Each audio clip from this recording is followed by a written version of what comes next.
Hello everyone, देखिए आज हम स्टार्ट करते हैं चैप्टर 3 करंट इलेक्ट्रिसिटी।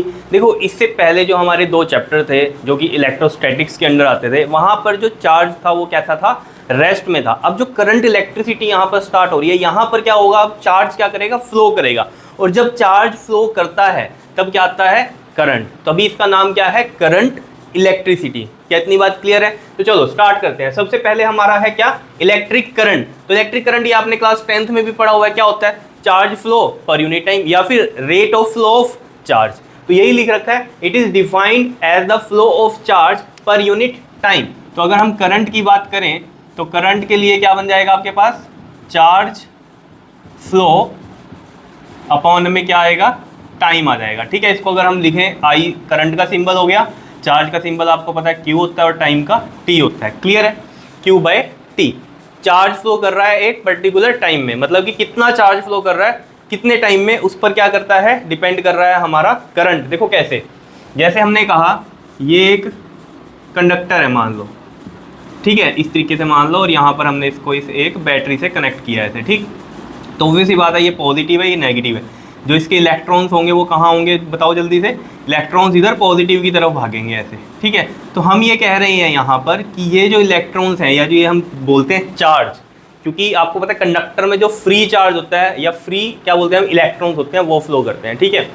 तो ये चीज़ मैंने आपको बताई भी थी, ठीक है। अगर आपने देखा है लास्ट वाला चैप्टर, उसकी लास्ट वीडियो फ्री चार्ज और बाउंड चार्ज के बारे में, तो वहाँ बताया है, ठीक है। तो ये इलेक्ट्रॉन्स ऑब्वियस सी बात है यहाँ इधर जाएंगे तो यही चार्ज है यहाँ पर। तो ये वाला जो चार्ज है यहाँ पर कितने टाइम में जा रहा है, मान लीजिए ये जो चार्ज है ये वैसी नॉर्मली बात कर रहा हूँ मैं 5 का है, और जो ये टाइम लग रहा है इसको कितना लग रहा है, 2 सेकंड का लग रहा है, ठीक है। तो यहाँ पर जो करंट की वैल्यू आ जाएगी वो कितनी आ जाएगी, 5/2, यानी कि 2 2 4 एंड 2 5 10। क्लियर है इतनी बात या नहीं, बताओ। 5 को डिवाइड करना तो आता है ना, 5 और ये 2 1 2 2 4 और 1 0 2 5 10। क्लियर है इतनी बात, ठीक है। अब देखो, कई बच्चे हंस रहे होंगे कि सर ये डिवीजन करा रहे हैं हम, ठीक है। तो ये उनके लिए करा रहा हूँ जिनको ये चीज़ नहीं भी पता, ठीक है। चलो मजाक कर रहा हूँ। क्या इतनी बात क्लियर है कि कैसे हम देख रहे हैं कि कितना चार्ज गया कितने टाइम में, तो वो क्या है, हमारा करंट है। अगर मान लो यहाँ पर हम कह देते कि चार्ज गया 10 का, ठीक है, और वो गया कितने में, 2 सेकेंड में, ठीक है। तो यहाँ पर जो करंट की वैल्यू आ जाती 10/2, यानी कि कितना आ जाता, वो 5 एम्पियर का जाता। तो ये है मतलब कितना चार्ज फ्लो कर रहा है कितने टाइम में, ये चीज़ डिपेंड करती है। मान लो 10 कूलम का ही चार्ज है, ठीक है, और गया वो कितने में, 5 सेकंड में गया, तो करंट कितना आ जाएगा, 10/5 कितना, 2 एम्पियर का। तो देख रहे हो कितने टाइम में कितना चार्ज जा रहा है, उसकी वजह से करंट चेंज हो रहा है। जैसे हमने कहा चार्ज यहाँ 10 कूलम का था, गया 2 सेकंड में, तो 5 एम्पियर का करंट आया। अब हमने कहा कि 10 कूलम का चार्ज है और 5 सेकंड में गया, तो कितना आ गया, 2 एम्पियर का आ गया। क्लियर है, यहाँ टाइम यानी कि क्या लग रहा है, ज़्यादा लग रहा है। तो यहाँ पर आप देख लो, अगर टाइम कम है तो करंट ज़्यादा है। अब देखो यहाँ टाइम कम था तो करंट ज़्यादा आया, है ना। कम टाइम में अगर ज़्यादा चार्ज फ्लो करेगा तो करंट क्या आएगा, ज़्यादा आएगा हमारे पास। क्लियर है इतनी बात, समझ पा रहे होंगे बात को ये, ठीक है। तो ये चीज़ क्लियर हो गई होगी आपको यहाँ पर, बताओ कोई दिक्कत इसमें, ठीक है। तो इसी तरीके से हमारे पास एक आ जाता है एवरेज करंट। तो आई एवरेज क्या हो जाता है हमारे पास, delta q by delta t. Delta q क्या है हमारा, मतलब डेल्टा क्यू लगता है बड़े चेंज के लिए। जैसे हम एवरेज की बात कर रहे हैं, तो जैसे मान लो ये कंडक्टर ही है आपका, ठीक है, इस तरीके से मान लो कि ये कंडक्टर ही है और ये यहाँ पर ये बैटरी लग रही होगी इसकी, ठीक। इलेक्ट्रॉन तो ऑब्वियस ही बात है इधर फ्लो कर रहे होंगे, यानी कि चार्ज इधर फ्लो कर रहा है, ठीक है। अब हम क्या कह रहे हैं इसमें कि मान लो एक पर्टिकुलर क्रॉस सेक्शनल एरिया, ये वाला क्यों बोल रहे हैं हम ऐसे, मान लो ऐसे कंडक्टर है कोई ऐसे गोल, ठीक है, तो उसका एक पार्ट गोल वाला, जैसे हम कहें ये पूरा कंडक्टर है, ठीक है, ये तो पूरा कंडक्टर है, लेकिन मैं इसका ये वाला गोल वाला पार्ट एक कह रहा हूँ, ये वाला, तो क्रॉस सेक्शन एरिया ये हो गया इसका, ठीक है। इसमें से कितना चार्ज फ्लो कर रहा है अगर हम ये चीज़ देखें, ठीक है, या एक पर्टिकुलर इस जगह कोई मान लो कि यहाँ से कितना चार्ज फ्लो कर रहा है, ठीक है, उस तरीके से भी आप समझ सकते हो। तो जैसे हमने कहा कि Q मान लो एक है T1 टाइम हमारा और एक है T2 टाइम। T1 टाइम में जो चार्ज जा रहा था वो जा रहा था Q1, और T2 टाइम में कितना जा रहा था, Q2 जा रहा था, ठीक है। अब हमें निकालना है एवरेज, तो हम एवरेज कैसे निकाल लेंगे, मान लो Q1 टाइम में जा रहा था 5 कूलम का और Q2 टाइम में जा रहा था 15 कूलम का। ये टाइम 1 है कितना हमारा, मान लीजिए 2 सेकंड का, और T2 टाइम मान लीजिए कितना है हमारा, 6 सेकंड का। इस तरीके से तो एवरेज हमें निकालना है। तो हम कैसे निकाल सकते हैं कि जितना चेंज हुआ चार्ज का, मान लो 2 सेकंड से 6 सेकंड के बीच में ये चेंज हो रहा है, तो कितना चेंज हो रहा है, 15 माइनस 5 10 कूलम का, और कितने टाइम में, 6 माइनस 2 4 सेकंड में। तो हम इस तरीके से एवरेज निकाल सकते हैं।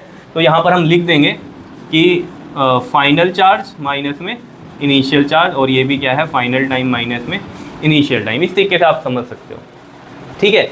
तो यहाँ पर जैसे हम इसके लिए निकाल रहे हैं, तो ये कितना बन जाएगा हमारा, 15 माइनस 5 अपॉन में 6 माइनस 2 कितना आएगा 10, और अपॉन में कितना आ जाएगा 4, 2 2 2 5 2.5 आ जाएगा। क्या इतनी बात क्लियर है या नहीं है, बताओ, कोई दिक्कत इसमें, ठीक है। तो इस तरीके से ये हमारा एवरेज करंट आ जाता है, क्लियर।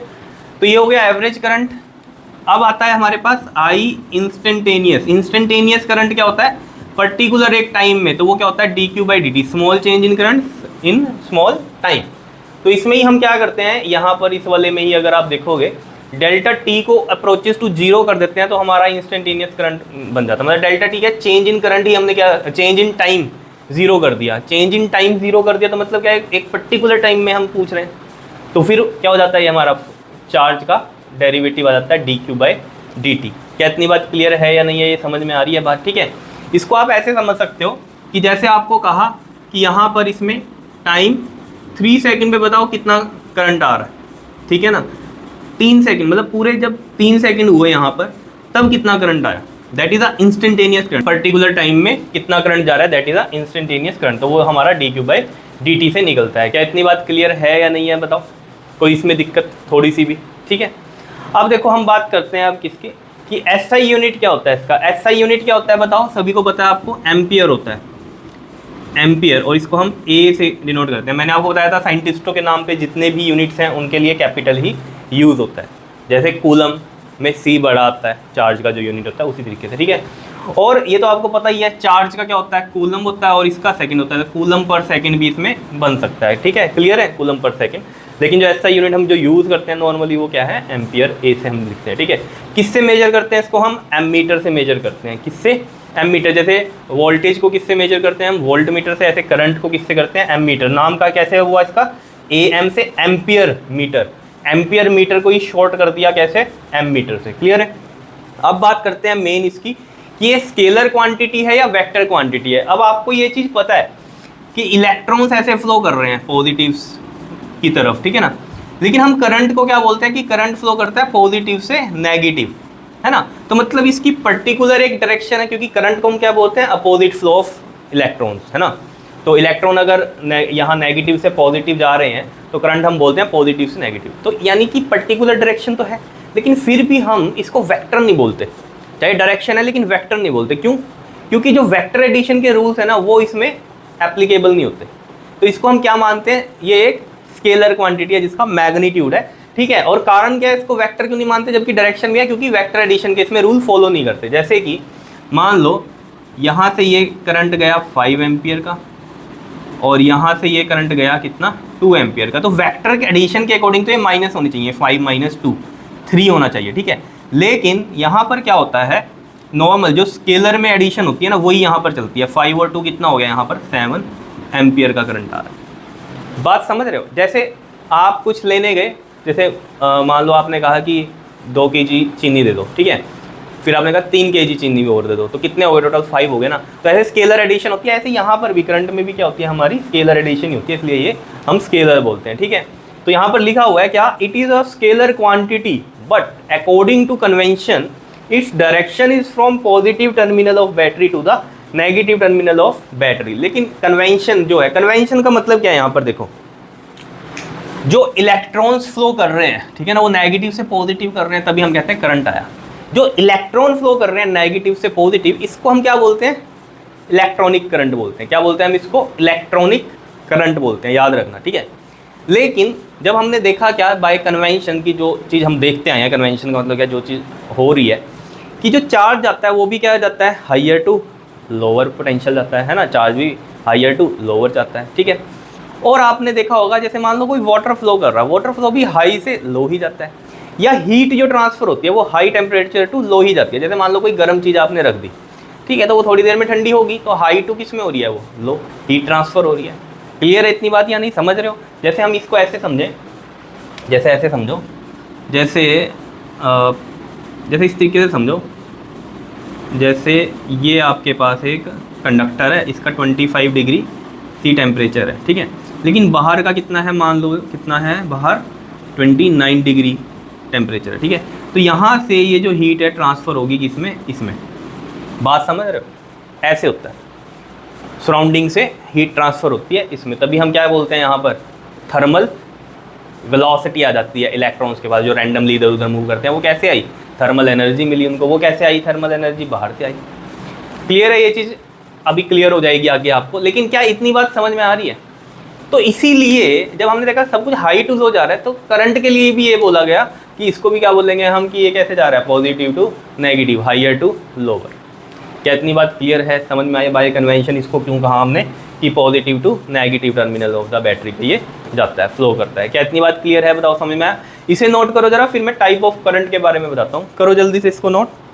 हाँ जी, देखिए अब type of current, type of current में दो हैं हमारे पास, अल्टरनेटिंग करंट और डायरेक्ट करंट। अल्टरनेटिंग करंट को हम एसी से बोलते हैं, अल्टरनेटिंग करंट, और डायरेक्ट करंट को हम किससे बोलते हैं, डीसी से बोलते हैं, ठीक है। डायरेक्ट करंट को हम स्टेडी करंट भी बोलते हैं, अभी पता चलेगा कि क्यों बोलते हैं। देखो इनमें एक डिफरेंस क्या है। अल्टरनेटिंग करंट क्या है, देखो जिस करंट का मैग्नीट्यूड कॉन्टिन्यूसली चेंज करता है, लेकिन जो डायरेक्शन चेंज करती है वो पीरियोडिकली करती है। कैसे, ऐसे समझो जरा, देखो इसको, जैसे ये हमारे पास टाइम के लिए हो गया और ये हो गया हमारे पास करंट के लिए। तो इसमें देखो ऐसे चलता है, ये अल्टरनेटिंग करंट इस तरीके से काम करता है। ये आपको पता है, ये 0 है, ये पाई है, और ये कितना होता है, 2 पाई होता है, ठीक है। तो देख लो डायरेक्शन कैसे चेंज हो रही है, पीरियोडिकली। यहाँ डायरेक्शन कैसी है, देखो इसकी पॉजिटिव है, पॉजिटिव वाला है, और फिर एक पीरियड के बाद, पाई के बाद कैसी हो रही है, नेगेटिव हो रही है, ठीक है। ये सारी क्या है, नेगेटिव है, फिर आगे पॉजिटिव चलेगी, फिर आगे नेगेटिव, इस तरीके से पीरियोडिकली डायरेक्शन चेंज हो रही है। मैग्नीट्यूड कॉन्टिन्यूसली कैसे चेंज हो रहा है,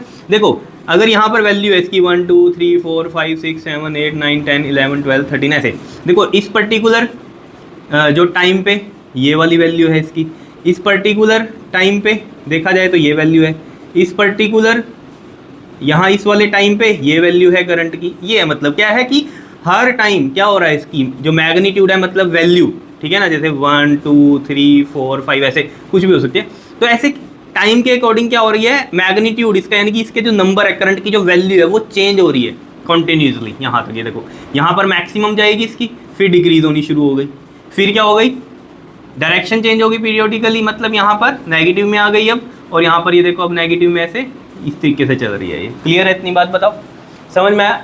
तो यानी कि जो ये करंट में जो वेरिएशन है, ठीक है ना, यहाँ पर, और किस तरीके से है, ये मैग्नीट्यूड चेंज करता है कॉन्टिन्यूसली, और डायरेक्शन भी चेंज हो रही है पीरियोडिकली। तो ये क्या है, हमारा अल्टरनेटिंग करंट है। क्लियर है इतनी बात? जो आपके घरों में आ रहा है वो सारा क्या है, अल्टरनेटिंग करंट है। जो भी आप इक्विपमेंट्स आप यूज़ कर रहे हो, आपके घर में जो बाहर से जो बिजली आ रही है उसमें क्या हो रही है, वो आपके पास जो करंट मिल रहा है वो कैसा है, अल्टरनेटिंग है। जो बैटरी सेल से आपको करंट मिलता है वो मिलता है कैसा आपको, डायरेक्ट करंट। क्लियर है? वो कैसा करंट मिलता है आपको, डायरेक्ट करंट मिलता है, ठीक है। तो डायरेक्ट करंट क्या है, the current whose magnitude and direction remain same.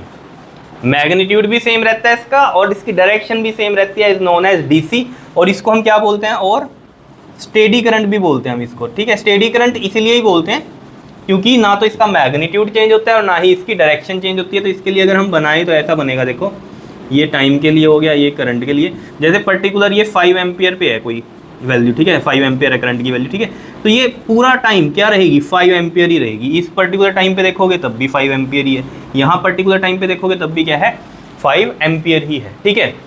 थोड़ी सी बात कर लेते हैं अब, जैसे आपके पास मोबाइल फ़ोन्स हैं आपके, ठीक है, तो उनमें जो करंट यूज़ होता है वो कौन सा होता है, डायरेक्ट करंट। तभी तो आप क्या करते हो, देखो जो आपके घर में वोल्टेज आ रही है या बिजली आ रही है वो तो अल्टरनेटिंग करंट दे रही है, तो आप डायरेक्ट स्विच तो नहीं लगा के अपना फ़ोन चार्ज कर लेते, उसके लिए स्पेशल चार्जर आता है।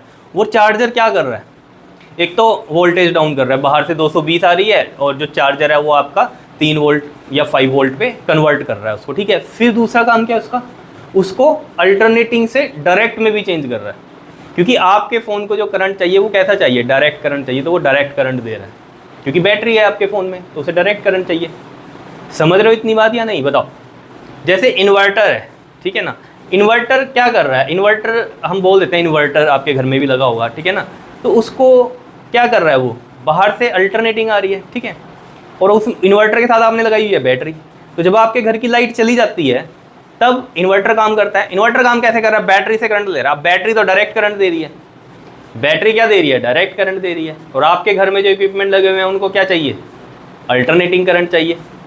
तो ये काम क्या है फिर इस इन्वर्टर, तभी इन्वर्टर का नाम इन्वर्टर इसीलिए तो रखा गया कि डायरेक्ट करंट को किस में कन्वर्ट कर रहा है? वो अल्टरनेटिंग में कन्वर्ट कर रहा है। अब एक और काम है इसका, अब बैटरी को चार्ज भी करना है, तो जब लाइट आ गई आपके घर में तो वो तो आ रही है अल्टरनेटिंग करंट, और बैटरी को चाहिए डीसी। तो इन्वर्टर अगेन अल्टरनेटिंग को किस में करता है? डायरेक्ट में चेंज करता है, ताकि आपकी बैटरी चार्ज हो जाए। तो मतलब जब बैटरी चार्ज करनी है तो इन्वर्टर करता है अल्टरनेटिंग को डायरेक्ट में चेंज, ठीक है। और जब आपको बिजली चाहिए इन्वर्टर से, तो इन्वर्टर क्या करता है? बैटरी के डायरेक्ट करंट को कन्वर्ट करता है किसमें? अल्टरनेटिंग करंट में। तो दोनों ही काम करता है, इसलिए उसका नाम इन्वर्टर है। क्लियर है? क्लियर हो गई होंगी बातें ये, ठीक है। तो अल्टरनेटिंग करंट क्या है, डायरेक्ट करंट क्या है, नोट करो इसे, फिर आगे हम क्वेश्चन करते हैं थोड़े से। हाँ जी, देखिए 2 क्वेश्चन करते हैं ये। जैसे हमने किया था करंट के बारे में कि I इक्वल टू क्या होता है? चार्ज अपॉन में टाइम। तो हमने कहा था एवरेज करंट क्या होता है? Delta Q by delta T, यानी कि Q2 माइनस Q1 अपॉन में T2 माइनस T1, ठीक है।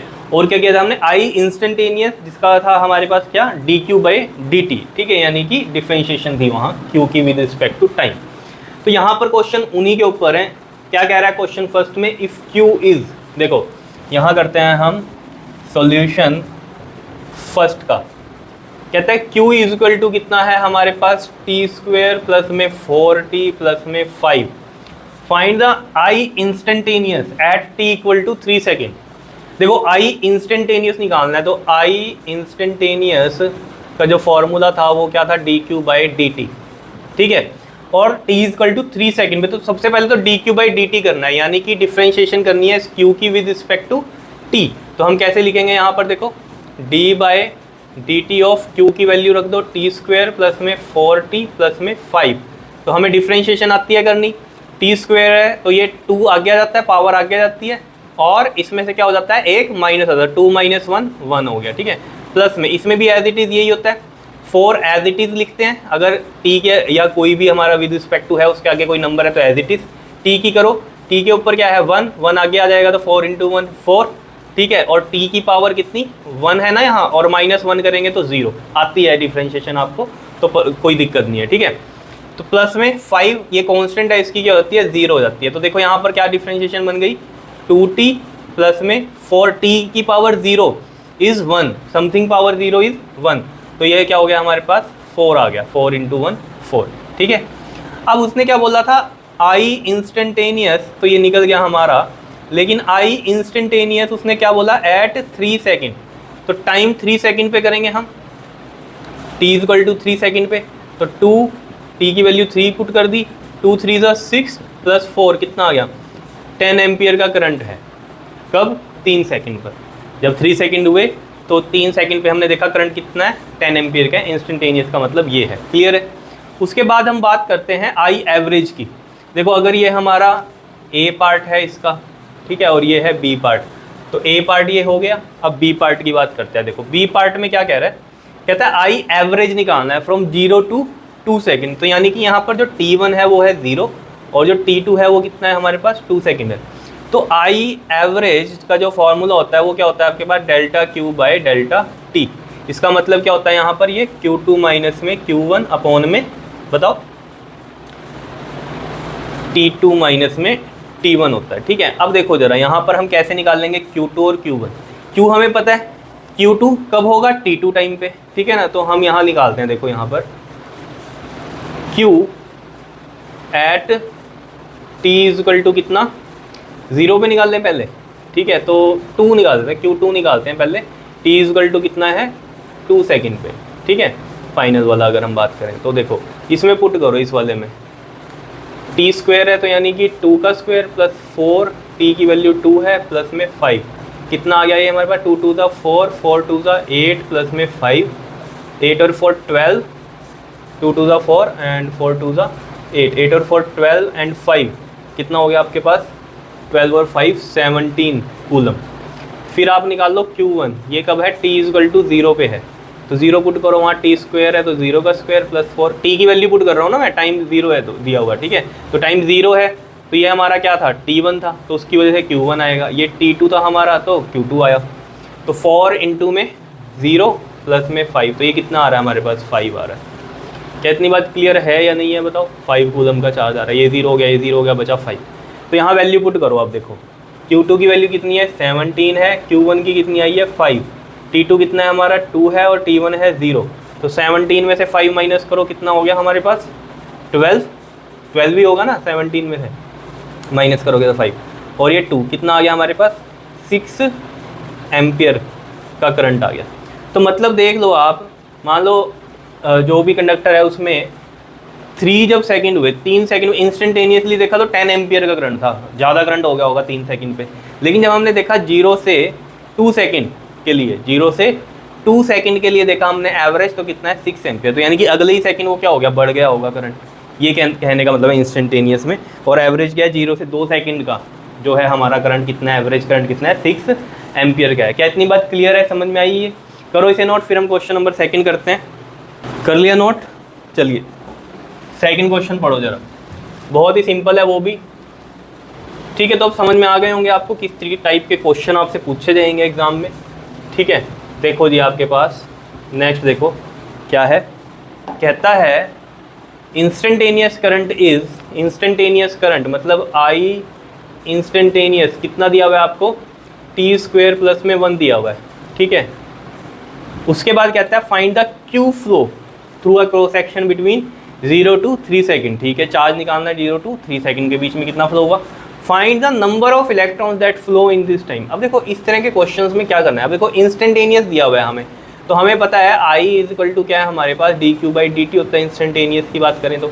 यहाँ हमें चार्ज निकालना है, तो हम क्या करते हैं, इसको ऐसे लिख दें I dt और ये dQ, यानी कि मैं इसको ऐसे लिख सकता हूँ dQ इज इक्वल टू में I dt, ये इधर मल्टीप्लाई हो गया ना इस तरीके से। अब उसने चार्ज क्या पूछा है, चार्ज उसने पूछा है 0 से 3 सेकंड का, तो यानी कि 0 से 3 सेकंड का टोटल चार्ज। तो उसमें क्या होता है इंटीग्रेशन होती है, तो इंटीग्रेशन लगाएंगे यहाँ भी इंटीग्रेशन, क्लियर है। अब dQ की इंटीग्रेशन तो हो गई, Q टोटल चार्ज हो गया, ठीक है। और यहाँ हम I की वैल्यू रखेंगे, वो कितनी है t² प्लस 1 dt, और टाइम कितना है वो 0 से 3 सेकंड का है, विद रिस्पेक्ट टू टाइम हो रही है ना इसकी जो इंटीग्रेशन है, तो 0 से 3 सेकंड की हमने यहाँ पर लिमिट पुट कर दी। पता ही होगा ये कैसे करते हैं। अब देखो इसको हम कैसे लिखेंगे, देखो ये इंटीग्रेशन 0 से 3 सेकंड की t² dt ये हो गई, फिर प्लस में 1 की इंटीग्रेशन भी होगी 0 से 3 में, तो ये 1 dt, ऐसे अलग अलग करके लिख लोगे तो ईजी रहेगा। इंटीग्रेशन आपको पता है t² dt है, तो क्या करते हैं ऊपर पावर 1 बढ़ जाती है यानी कि 3 हो जाएगी, और नीचे भी ये सेम आ जाता है, और ये लिमिट ऐसे पुट हो जाएगी 0 से 3, प्लस में 1 की इंटीग्रेशन क्या हो गया, अगर यहाँ dt है तो t हो जाती है, अगर यहाँ dx होता तो x हो जाती है, ये पता ही है आपको। डिफ्रेंशिएशन कांस्टेंट की 0 हो जाती है, लेकिन इंटीग्रेशन में ये t आ जाएगा, और इसकी भी लिमिट पुट हो जाएगी 0 से 3। बताओ कोई दिक्कत।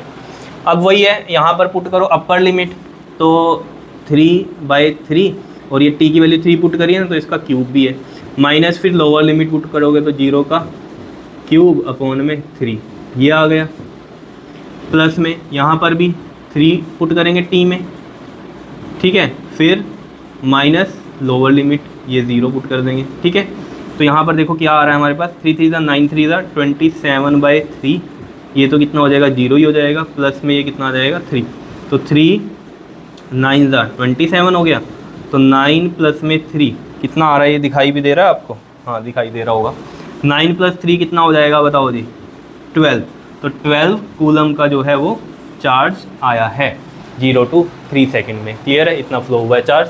उसके बाद कहता है find the number of electron that flow in this time, तो ऑब्वियस सी बात है जितना चार्ज है उसके अकॉर्डिंग ही हम बात करेंगे नंबर ऑफ इलेक्ट्रॉन्स की। तो हमें फॉर्मूला पता है Q इज इक्वल टू में NE होता है, N इज इक्वल टू क्या होता है Q/E, तो चार्ज कितना फ्लो हुआ 0 से 3 सेकंड में 12 का, तो E हमें पता है 1.6 × 10⁻⁻19 होता है, क्लियर है इतनी बात। बताओ तो यहाँ से अब कितना हो जाएगा, ये पॉइंट हटेगा तो नीचे 16 रह गया, इसका 10 ऊपर चला गया, ये 120 हो गया, और 10⁻⁻19 ऊपर जाके प्लस का 19 हो गया, ठीक है।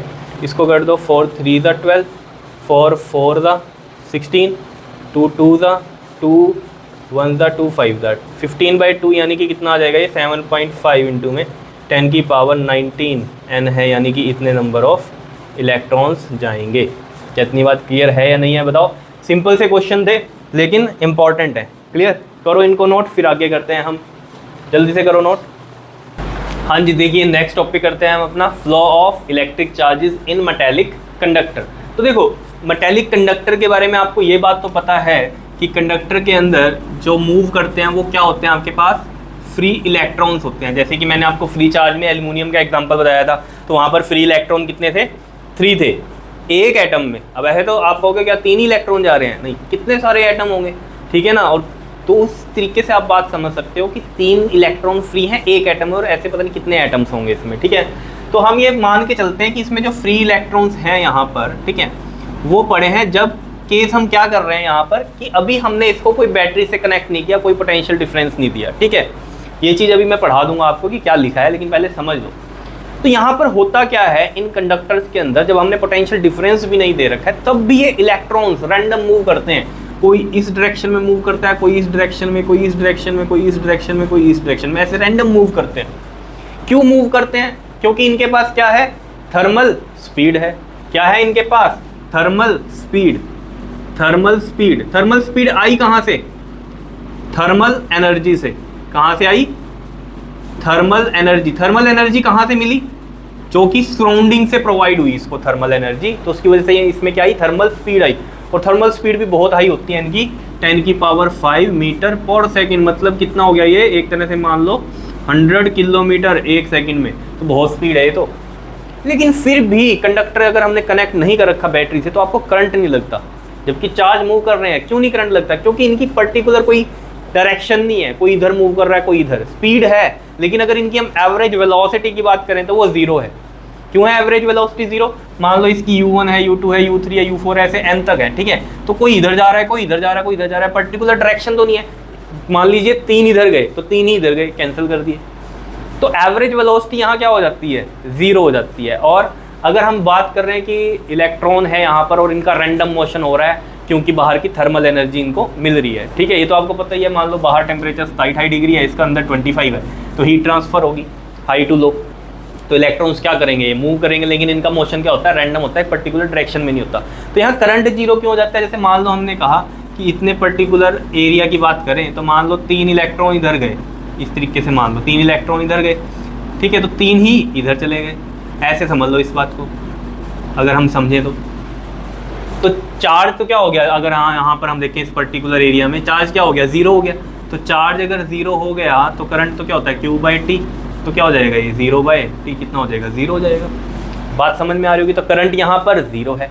अब बात करते हैं ये 10⁵ मीटर पर सेकंड आता कैसे होगा। देखो आपको पता है, आपने काइनेटिक थ्योरी पढ़ी हुई है, तो वहाँ पर अगर आपको याद हो जो थर्मल स्पीड है उसका फॉर्मूला क्या होता था आपके पास, kT/m। K क्या होता था हमारे पास, बोल्ट्जमैन कांस्टेंट होता था, ठीक है, जिसकी वैल्यू कितनी होती थी आपके पास, 1.38 इंटू में 10⁻⁻23 जूल पर केल्विन होती थी, ठीक है। ये सब वैल्यू आप रखोगे, यहाँ टेम्परेचर रखोगे, T इज़ द टेम्परेचर, ठीक है। और M क्या हो जाएगा, मास। मास यहाँ पर किसका होगा, इलेक्ट्रॉन का होगा, जो कि आपको पता कितना होता है, 9.1 इंटू 10⁻31 kg। तो ये सारी वैल्यूज जब हमने यहाँ पुट करी तो हमारे पास क्या आंसर आया, 10⁵ मीटर पर सेकंड की। ये तो बहुत स्पीड होती है, लेकिन इसका कोई फ़ायदा क्यों नहीं हुआ, क्योंकि ये क्या है, रैंडम मोशन है। रैंडम मोशन है तो वो क्या हो रहा है, एक दूसरे से ही कैंसिल आउट हो रहा है। तो एवरेज जब हम वेलोसिटी की बात करते हैं तो वो क्या हो जाती है, इनकी 0 हो जाती है। एवरेज स्पीड तो कुछ ना कुछ होगी, क्यों होगी, क्योंकि स्पीड इज डिस्टेंस अपॉन में टाइम। तो डिस्टेंस तो है ही है, जितना भी इधर उधर घूम रहा है सारा डिस्टेंस हो जाएगा। लेकिन वेलोसिटी क्या होती है, डिस्प्लेसमेंट अपॉन में टाइम, है ना। तो एवरेज वेलोसिटी में क्या हो जाएगी, यहाँ पर आपके पास जब डिस्प्लेसमेंट की बात देखेंगे तो ये क्या हो जाएगी, नेट 0 बनती है। क्लियर है इतनी बात? तो ये चीज़ आपको समझ में आ रही होगी कि क्या है, क्लियर। तो ये तो केस किसका है, जब आपके पास क्या है, पोटेंशियल डिफरेंस 0 है, यानी कि आपने दिया ही नहीं हुआ, ठीक है। तो यही सब लिख रखा है कि when potential difference across the conductor is 0 the free electrons are moving in random direction due to the thermal energy provided by the surroundings and the thermal speed of the all electron is कितनी होती है, 10⁵ metre पर second, but the average velocity of the electron is 0, so there is no current, ठीक है। उसके बाद हम बात करते हैं when potential difference is applied। तो जब potential difference हम अप्लाई करते हैं तब क्या होता है, देखो जब हम potential difference देते हैं तब क्या होता है, यहाँ पर देखो जैसे हमने कहा कि ये कंडक्टर है, ठीक है, और यहाँ हमने इसको पोटेंशियल डिफरेंस दे दिया, ठीक है। तो यहाँ पर जो थर्मल एनर्जी की वजह से इलेक्ट्रॉन मूव कर रहे थे वो तो कर ही रहे होंगे, वो अलग बात है, ठीक है, लेकिन उसकी वजह से करंट नहीं आने वाला क्योंकि वो तो कैंसिल आउट हो रही है सारी की सारी एवरेज वेलोसिटी में। तो यहाँ पर क्या होता है आपके पास इस केस में कि इलेक्ट्रॉन्स जो यहाँ पड़े हैं, ठीक है, यहाँ जो इलेक्ट्रॉन्स पड़े हैं ये भी जब एक इधर पॉजिटिव की तरफ आएंगे, ठीक है, लेकिन ये कैसे आएंगे, टकराते हुए आते हैं। जैसे मान लो यहाँ कोई इलेक्ट्रॉन है, इससे ये टकराया, ठीक है, फिर इधर ये टकरा गया ऐसे, फिर यहाँ पर है इससे टकरा गया, फिर इधर है इससे टकरा गया, ऐसे ऐसे करते हुए ये फिर जाते हैं। तो यहाँ पर हो क्या रहा है, एवरेज वेलोसिटी यहाँ जीरो नहीं है क्योंकि ये जा रहे हैं बाद में पर्टिकुलर डायरेक्शन में जा रहे हैं, तभी तो करंट आ रहा है। लेकिन यहाँ पर जो स्पीड थी 10⁵ मीटर पर सेकंड पहले बिना पोटेंशियल डिफरेंस दिए, लेकिन अब जब पोटेंशियल डिफरेंस हमने दे दिया तब यहाँ पर जो स्पीड बनती है वो पता कितनी बनती है, 10⁻⁻⁴ मीटर पर सेकंड, बहुत ही कम बनती है, बहुत ज़्यादा कम। जबकि यहाँ है ये कैसे एक्सेलरेटेड है, लेकिन जब एंड में जाते हैं तब क्या हो जाता है, ये इनका स्पीड कांस्टेंट हो जाती है, इतनी हो जाती है, तब ये एक्सेलरेटेड नहीं रहते। कहने को एक्सेलरेटेड है क्योंकि इधर जा रहे हैं उधर जा रहे हैं पूरा उससे जा रहे हैं, लेकिन धीरे धीरे करके इनकी स्पीड क्या हो जाती है, कम हो जाती है यहाँ पर और कांस्टेंट बन जाती है। क्लियर हो रही है ये कहानी क्या चल रही है। अब यहाँ पर जो आपको समझनी है बात वो क्या समझनी है कि जब इनके कोलिजन्स हो रहे हैं, ठीक है, कोलिजन्स हो रहे हैं, मान लो ये और ये इलेक्ट्रॉन है या कोई पॉजिटिव आयन्स यहाँ पर पड़े हुए हैं, ठीक है, इससे ये जब टकरा रहा है, ठीक है, ये इससे टकरा रहा है, ठीक, जो टकराना हुआ इसको हम बोलते हैं टू सक्सेसिव कोलिजन्स। मतलब यहाँ पर ये कोलाइड होके यहाँ आया और फिर यहाँ इससे कोलाइड हो रहा है, तो ये जो डिस्टेंस है इसको बोलते हैं हम फ्री पाथ लैम्डा से डिनोट करते हैं, और जितना टाइम लगा इसको यहाँ से यहाँ टकराने में उसको बोलते हैं हम रिलैक्सेशन टाइम टाउ। क्या इतनी बात क्लियर हो रही है, बताओ। तो यहाँ पर अगर हम इसको निकालें, ये पे हमारा जो हमारा ये है डिस्टेंस है लैम्डा फ्री पाथ, उसकी अगर हम वैल्यू निकालें यहाँ पर, ठीक है, या फिर हम यहाँ पर क्या निकालें, ये चीज़ करें, अगर देखो टाओ की वैल्यू निकालें, रिलैक्सेशन टाइम का जो फॉर्मूला होता है वो क्या होता है, देखो स्पीड क्या होता है, डिस्टेंस अपॉन में टाइम। तो टाइम क्या हो गया आपके पास, डिस्टेंस अपॉन में स्पीड, या यहाँ पर वेलोसिटी होगी, ठीक है।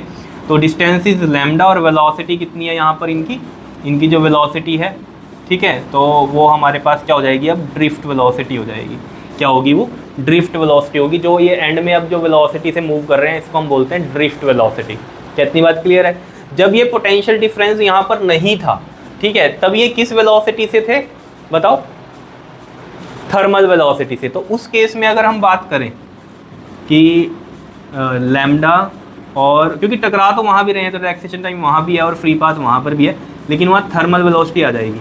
तो वहाँ पर अगर आप देखोगे थर्मल वेलोसिटी का जो फॉर्मूला था वो क्या था हमारे पास, kT/m। तो यहाँ से अगर आप देखोगे Vt जो है डायरेक्टली प्रोपोर्शनल हो रहा है किसके, टेम्परेचर से।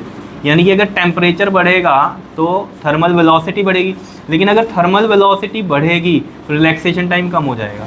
ऑब्वियस बात है, वो जल्दी जल्दी क्या होंगे, टकराएंगे। अगर थर्मल वेलोसिटी बढ़ेगी तो जल्दी जल्दी टकराएंगे, तो रिलैक्सेशन टाइम क्या हो जाता है, कम हो जाता है। रिलैक्सेशन टाइम क्या है, कोलिजन के बीच का टाइम, कोलिजन होने तक का टाइम है।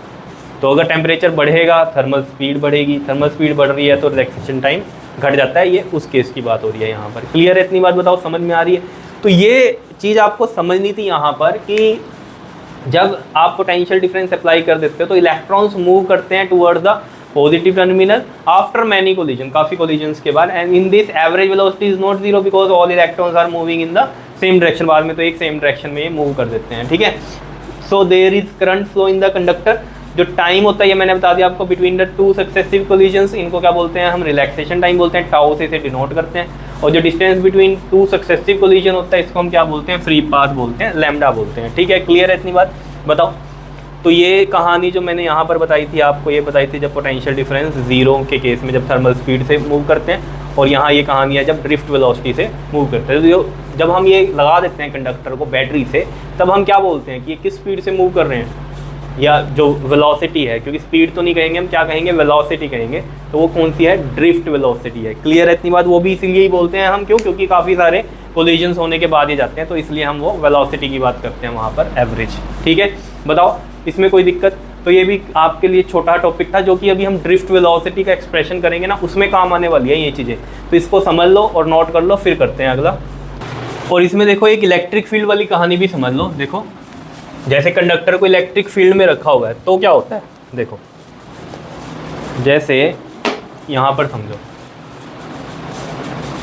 जैसे ये एक कंडक्टर है, ठीक है, बाहर इलेक्ट्रिक फील्ड है इस डायरेक्शन में, ठीक है, इधर इलेक्ट्रिक फील्ड की ये डायरेक्शन है बाहर से, तो इसका मतलब पॉजिटिव इधर होगा और नेगेटिव इधर होगा। अब जो यहाँ इलेक्ट्रॉन्स पड़े होंगे, ठीक है, वो इलेक्ट्रॉन्स क्या करेंगे, इस इलेक्ट्रिक फील्ड की वजह से, बाहर के इलेक्ट्रिक फील्ड की वजह से ये वाले जो इलेक्ट्रॉन्स हैं, ये नेगेटिव हैं, ये वाले सारे कहाँ आ जाएंगे, यहाँ आ जाएंगे, और जो पॉजिटिव चार्ज होगा वो हमारा इधर आ जाएगा, यही मतलब होगा इसका, ठीक है। तो यहाँ पर क्या होता है, हमारा जो नेट इंड्यूस्ड इलेक्ट्रिक फील्ड होता है वो यहाँ पर ज़ीरो हो जाता है। कैसे, देखो इंड्यूस्ड अगर हमने कहा अंदर वाला इस डायरेक्शन में हुआ तो नेट इलेक्ट्रिक फील्ड यहाँ पर क्या हो जाएगा, थोड़ी देर में ज़ीरो हो जाएगा, ठीक है। लेकिन जब तक ये चार्ज, ये वाला जो इलेक्ट्रॉन्स है, फ्री इलेक्ट्रॉन्स, इधर जाके इसको न्यूट्रलाइज नहीं करते, तब तक क्या होगा, इसमें थोड़ा सा करंट आपको महसूस होगा, ठीक है, थोड़ा सा करंट इसमें होगा, जब तक ये इधर मूव कर रहे हैं, जब तक ये वाला न्यूट्रल नहीं कर देते। और फिर एक टाइम आएगा जब ये क्या हो जाएंगे, स्टॉप हो जाएंगे एक्यूमुलेट होने, यहाँ इकट्ठे होने, तो उस टाइम में क्या हो जाएगा, फिर नेट इलेक्ट्रिक फील्ड भी जीरो है और करंट भी क्या हो जाएगा, यहाँ जीरो रहेगा, कोई करंट नहीं फ्लो करेगा। लेकिन हाँ, ये चीज़ ध्यान में रखना कि जब तक जा रहे हैं वो इधर, जितना भी टाइम लग रहा है उनको यहाँ जाने में, ठीक है, लेकिन होती है बहुत इंस्टेंट है कहानी, लेकिन फिर भी जितना भी टाइम लग रहा है तो उस टाइम पर्टिकुलर में हम क्या कहेंगे कि करंट परसिस्ट करता है यहाँ पर। क्लियर है, इतनी बात बताओ, ठीक है जी, करो इसको नोट, फिर हम अगला करते हैं। हाँ जी, देखिए अब ड्रिफ्ट वेलोसिटी का हम एक्सप्रेशन करते हैं। देखो ड्रिफ्ट वेलोसिटी क्या है, एवरेज वेलोसिटी है। It is defined as the average velocity with which the free electrons of a conductor get drifted toward the positive end of the conductor. Clear है इतनी बात, when the potential is applied across the end of the conductor. मतलब क्या है कहने का कि यहाँ पर क्या है ड्रिफ्ट वेलोसिटी, कि जब आप एक कंडक्टर को बैटरी से कनेक्ट कर देते हो, ठीक है, तो जो भी यहाँ इलेक्ट्रॉन्स पड़े हुए हैं, यहाँ फ्री इलेक्ट्रॉन्स, वो कहाँ ड्रिफ्ट होते हैं, towards the positive terminal of the battery. लेकिन ये भी क्या होते हैं, बहुत सारे कोलिजन्स के बाद ऐसा होता है इसमें, ठीक है, इस तरीके से ये मूव करते हैं। ये चीज़ समझ में आई आपके, ठीक है। अब हम इसमें बात करेंगे कि जो अभी हमने पढ़ा था कि जो चार्जेस फ्लो करते हैं मेटालिक कंडक्टर में किस तरीके से करते हैं, वो जो टॉपिक किया था वहाँ पर भी हमने बात करी थी कि कंसीडर कर लो एक कंडक्टर को जिसकी लेंथ कितनी है, L है, ये लेंथ L हो गई, एंड एरिया क्या है इसका, ये A, क्रॉस सेक्शनल एरिया, जैसे हम कहते हैं ना तार कितनी मोटी है, that is the cross sectional area. Let N, capital N be the number of free electrons हैं जो कि इसमें कंडक्टर में है, मान लो ये फ्री इलेक्ट्रॉन्स हैं, ठीक। लेकिन इनकी यहाँ पर जब हमने बैटरी से कनेक्ट नहीं कर रखा है तो इनका रैंडम मोशन होगा, वो आपको पता है, थर्मल स्पीड होती है इनकी थर्मल एनर्जी की वजह से, ठीक है। कोई इधर जा रहा होगा, कोई इधर जा रहा होगा, कोई इधर जा रहा होगा, कोई इधर और कोई इधर, इस तरीके से, ठीक है। तो इनकी जो वेलोसिटी होंगी क्या होंगी, वो मान लीजिए किसी की U1 है, किसी की U2 है, किसी की U3, किसी की UN। अगर टोटल हमारे कितने हैं, N है, ठीक है, तो ये कहाँ तक जाएंगे, हमारे N तक जाएंगे, ठीक है।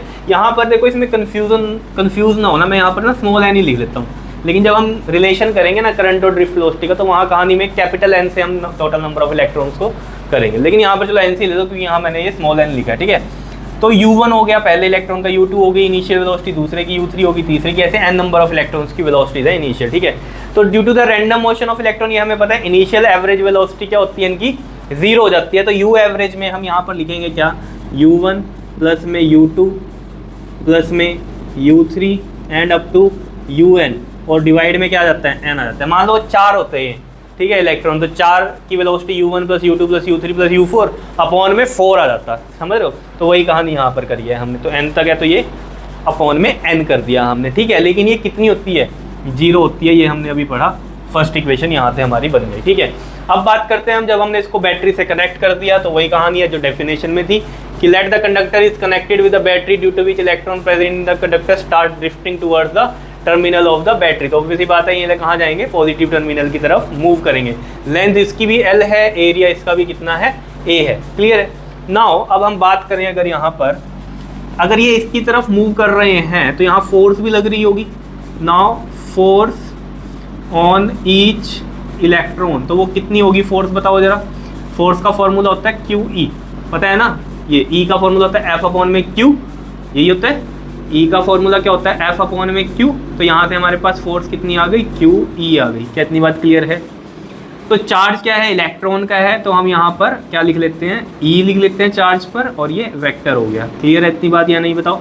ठीक है, ये हो गई हमारी क्या सी फर्स्ट इक्वेशन हो गई। ठीक है, अब आपको पता है एक तो हो गई ये इलेक्ट्रोस्टैटिक फोर्स, एक और फोर्स लगती है also, F equal to m a भी लगेगी, एक्सेलरेशन भी होगा यहाँ पर या नहीं होगा बताओ। ये हमारी हो गई सेकंड, तो इनको इक्वेट करते हैं हम यहाँ पर फ्रॉम, देखो ये चेंज कर देते हैं हम यहाँ पर, ये सेकंड, ये थर्ड, ये तो फर्स्ट हमने यहाँ पर ये ले ली थी, ठीक है। तो यहाँ पर इन दोनों को इक्वेट करेंगे जब हम फ्रॉम सेकंड एंड थर्ड से, तो हमारे पास देखो क्या आ जाएगा, m a is equal to में ये ई है और ये भी क्या है, ई है, ठीक है। तो यहाँ से जो एक्सेलरेशन आ जाएगा वो कितना आ जाएगा हमारे पास, अपॉन में एम आ जाएगा। और यहाँ हम माइनस लगाएंगे, क्यों लगाएंगे माइनस, क्योंकि ये मैं वेक्टर फॉर्म में लिख रहा हूँ, और माइनस का मतलब क्या है, जो इलेक्ट्रॉन एक्सेलरेटेड हो रहे हैं वो इलेक्ट्रिक फील्ड के अपोजिट में है। कैसे हैं देखो, ये पॉजिटिव ये नेगेटिव, इलेक्ट्रिक फील्ड की डायरेक्शन है ये वाली, पॉजिटिव टू नेगेटिव, ये वाली इलेक्ट्रिक फील्ड की डायरेक्शन है, और इलेक्ट्रॉन जा रहे हैं उसके अपोजिट, यानी कि एक्सेलरेशन हो रहा है उसके अपोजिट। तो वेक्टर क्वांटिटीज में हम इसको लिख रहे हैं, वेक्टर लिख रहे हैं ना ऊपर, तो माइनस साइन यहाँ क्या शो कर रहा है, मैं यहाँ लिख भी देता हूँ, नेगेटिव साइन शोज दैट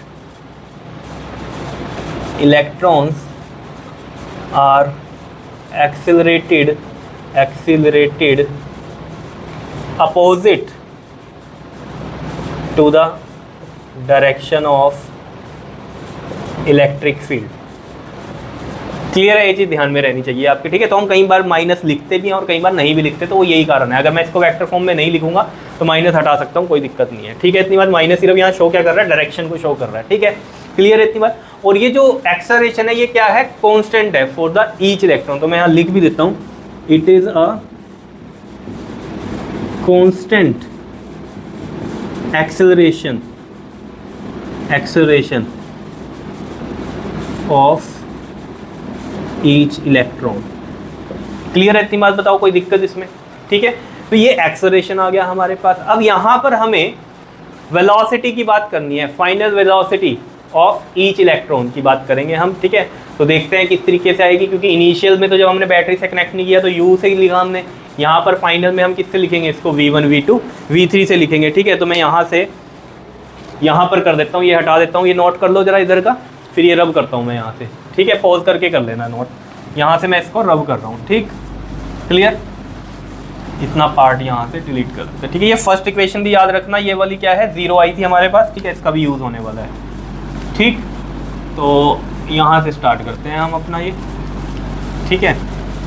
आ रहा है समझ में या नहीं बताओ, देखो प्रैक्टिस करते रहो, ठीक है। बीच में जब बोर हो जाओ तो थोड़ा पानी पी लो, ठीक है, थोड़ा घूमाओ, ठीक है, फिर दोबारा बैठ के देख लो, लेकिन कंप्लीट लेक्चर देखा करो, ठीक है, बीच में मत छोड़ा करो, क्लियर है। अब देखो जरा हम बात करते हैं यहाँ पर फाइनल वेलोसिटीज़ की। तो final velocities of each electron, देखो जैसे हम कह रहे हैं कि कोलिजन हो रहा है, ठीक है। तो जैसे मान लो ये यहाँ से आया, इससे टकराया होगा, फिर मान लो ये यहाँ से टकराया होगा, इससे टकरा गया होगा, ठीक है। इलेक्ट्रॉन्स के जो कोलिजन हो रहे हैं, जैसे मान लो यहाँ से जब ये टकराया तो इसकी वेलोसिटी मैंने मान ली ये कितनी है, इनिशियल जो हम बात कर रहे हैं कि पहले नॉर्मली टकरा रहे थे ये, ठीक। तो इसको ऐसे मान लेता हूँ कि यहाँ U1 है, फाइनल वेलोसिटी इसकी हो गई V1 हो गई, ठीक है। यहाँ पर तो ये क्या हो रहा था, रैंडम चल रहा था, लेकिन जैसे ही बैटरी कनेक्ट करी हमने तो फिर ये जिस वेलोसिटी से आया बैटरी के टर्मिनल की तरफ, वो क्या हो गई हमारी, V1 हो गई। क्लियर है इतनी बात। और जब ये यहाँ पर इस वाले से टकरा रहा था, जैसे ही बैटरी कनेक्ट हुई तो इसकी फाइनल वेलोसिटी ये V1 आई, ठीक है। तो यहाँ से यहाँ तक का जो टाइम लगा इसको, वो कौन सा लगा हमारा, टाउ लगा, तो ये टाउ1 हो गया। तो हमें पता है फॉर्मूला V इक्वल टू क्या होता है, U प्लस में AT होता है, और जो एक्सेलरेशन है वो कांस्टेंट है सभी के लिए। तो यहाँ पर ये A होगा, अगर सेकंड कोई इलेक्ट्रॉन का 2 और यहाँ भी 2, तो A ही रहता, A2 ना लिखते क्योंकि वो कांस्टेंट है, ठीक है। तो यहाँ पर V equal to U plus AT हमारा लग सकता है। तो यहाँ पर देखो V1 हो जाएगा, U के लिए U1 हो जाएगा, A के लिए A ही रहेगा, और टाइम क्या हो जाएगा हमारा यहाँ टाउ1 हो जाएगा, ठीक है। ऐसे ही V2 क्या हो जाएगा हमारा, U2 प्लस में A टाउ2, और ऐसे ही V3 क्या हो जाएगा, U3 प्लस में A टाउ3। ये तो कांस्टेंट है ना एक्सेलरेशन, इस वजह से नहीं 1 2 3 कर रहे हैं, ठीक है। और ऐसे करते करते ये Vn तक गया होगा, कितना आ गया होगा आपके पास, ये Un प्लस में A टाउ1। टाउ तो पता ही है आपको, रिलैक्सेशन टाइम है बिटवीन द टू कोलिजन्स, ठीक है।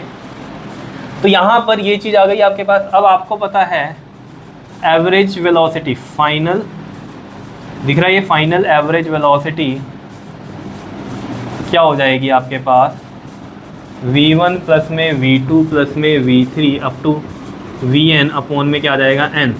तो यहाँ देखो V1 की वैल्यू पुट करते हैं, यहाँ पर देखो V1 की वैल्यू कितनी है, U1 प्लस में a टाउ 1 प्लस में फिर क्या है U2 प्लस में a टाउ 2 फिर प्लस में U3 प्लस में a tau 3 and up to कितना जाएगा ये UN प्लस में a टाउ n, यहाँ तक जाएगा और ये अपॉन में क्या है n है।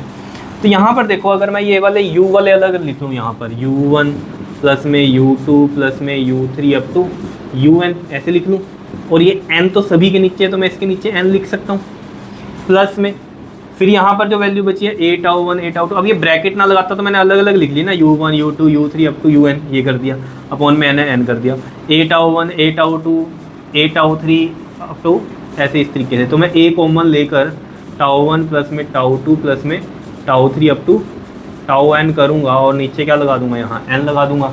n तो देखो ना यार सभी के नीचे है ना, सभी के नीचे n है, तो मैं इस तरीके से ऐसे लगा सकता हूँ। कहीं सोचते हैं 2 बार n क्यों लगा दिए, तो n पूरे के ही नीचे है, तो मैंने इसमें से जो अलग टर्म करी उनके नीचे भी n लिख दिया, और जो a टाउ 1 वाली करी है अलग टर्म्स वो उनके नीचे भी n लिख दिया, कोई दिक्कत नहीं है। ठीक है, अब यहाँ पर देखो आपके पास ये वाला क्या है, इनिशियल वाली एवरेज वेलोसिटी है, तो ये क्या थी 0 थी, तो मैं यहाँ लिख दूंगा ये तो हो गई 0, प्लस में ये क्या है हमारे पास a, और ये क्या है हमारे पास इस tau 1 plus tau 2 tau 3 up to tau 1 upon में n, ये क्या हो जाएगा मेरे पास एवरेज रिलैक्सेशन टाइम हो जाएगा टाउ। क्या इतनी बात क्लियर है या नहीं है? ठीक है, तो मैं यहाँ से लिख दूंगा फ्रॉम फर्स्ट u एवरेज क्या हो गई हमारी 0 हो गई, तभी यहाँ 0 लिखा है। ठीक है, तो यहाँ से हमारे पास ये क्या आई है हमारे पास एवरेज v एवरेज, इसी को मैं क्या बोलता हूँ ड्रिफ्ट वेलोसिटी बोलता हूँ। ठीक है, तो ड्रिफ्ट वेलोसिटी कितनी आ गई हमारे पास a टाउ आ गई। ठीक है जी, वहाँ कितनी हुई थी, ये 3 हुई थी ना हमारी। ठीक है, इसको हम मान लेते हैं ये 4th इक्वेशन है। ठीक है, और ये वाली क्या हो गई हमारी 5th हो गई। ठीक, नोट करो इसको ज़रा, दिखाई दे रहा है ये, 1 मिनट में देखता हूँ दिख रहा है कि नहीं।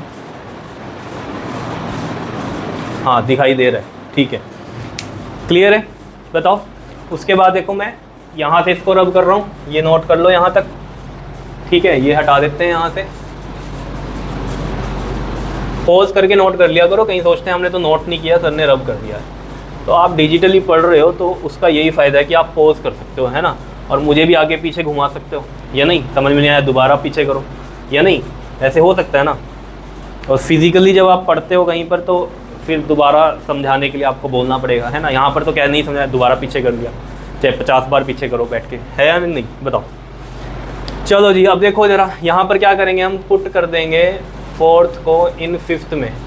तो देखो ज़रा हमारे पास VD की जो वैल्यू आ जाएगी वो क्या आ जाएगी, A की वैल्यू क्या है, और यहाँ पर ना ये सब पर वेक्टर क्वांटिटी ज़रूर लगाते रहना। ठीक है, जो भी वेक्टर है ना यहाँ ये सब लगाते रहना आप। ठीक है जी, ये भी वेक्टर है, वेक्टर वेक्टर वेक्टर। ठीक है, यहाँ पर भी ये सब क्या है वेक्टर ही है, तो ये चीज़ आपको ध्यान में रखनी है। ठीक, याद रहेगी ये तो चीज़, कुछ नहीं है। ठीक, क्योंकि ये सब क्या है वेक्टर क्वांटिटी है ना, तो इस तरीके से हम इनको यहाँ पर लिखेंगे। ठीक है, क्लियर। अब देखो हम क्या करेंगे, यहाँ पर वेक्टर क्वांटिटी है ना, तो A की वैल्यू यहाँ पुट करते हैं। देखो क्या है ये हमारे पास माइनस का E/m, और साथ में क्या है वहाँ पर ये टाउ है एवरेज रिलैक्सेशन टाइम के लिए। बताओ क्लियर है या नहीं है। अगर इसको हम वेक्टर फॉर्म में ना लिखे तो ये माइनस साइन में हटा सकता हूँ मैं ऐसे। ठीक है, तो मैं इसको ऐसे लिख सकता हूँ E/m या नहीं, बताओ कोई दिक्कत इसमें। ठीक है, अब देखो यहाँ पर हम इस E की वैल्यू अगर पुट करें, देखो E = आपको पता है क्या होता था, dV/dr या dl होता था। ठीक है, माइनस का। ठीक, ये चीज़ पता है आपको या नहीं, बताओ। ठीक, पोटेंशियल से तो नहीं होता ये वेक्टर, तो ये चीज़ आपको पता है यहाँ पर। ठीक है ना, तो ये चीज़ अगर आप देख पा रहे हो यहाँ पर, ये इधर जाएगा इस साइड, बताओ, या किस तरीके से करें हम। E की वैल्यू चाहिए, ठीक है, तो E की चाहिए तो मैं ऐसे ही रहने देते हैं इसको, तो मैं इसको ऐसे लिख सकता हूँ V/L। बताओ, लिख सकता हूँ, माइनस नहीं ले रहे हम, वेक्टर में नहीं लिख रहे, तो इसलिए ये V हो गया और इसका ये L, तो मैं यहाँ पुट कर सकता हूँ। तो यहाँ पर अगर हम देखें तो VD की जो वैल्यू आ जाएगी वो कितनी आ जाएगी, E, और ये वाले E की जगह V/L आ गया, ये टाउ और ये m। ये आ गए आपके पास ड्रिफ्ट वेलोसिटी पोटेंशियल की फॉर्म में। क्लियर है इतनी बात बताओ? तो यही ज़्यादा यूज़ होने वाला है क्योंकि पोटेंशियल ही दिया होगा हमें, तो पोटेंशियल की फॉर्म में ये आ गया हमारे पास V/L। ठीक है, तो एक तो फॉर्मूला ये याद रहना चाहिए आपको, एक अभी करंट और ड्रिफ्ट वेलोसिटी का रिलेशन आएगा ना, वहाँ से भी निकलेगा वो दोनों, फिर एक न्यूमेरिकल में यूज़ होंगे, वो आपको समझ में आएगा कि क्या है। ठीक है, ये नोट करो जरा, इसमें कुछ इंपॉर्टेंट बातें मैं यहाँ पर लिख देता हूँ। ठीक है, आप नोट करो जरा इसको, मैं यहाँ पर लिख देता हूँ कि रिलैक्सेशन टाइम क्या है और कुछ इंपॉर्टेंट बातें हैं जो है वो लिख देता हूँ। पहले नोट कर लो इसको जरा।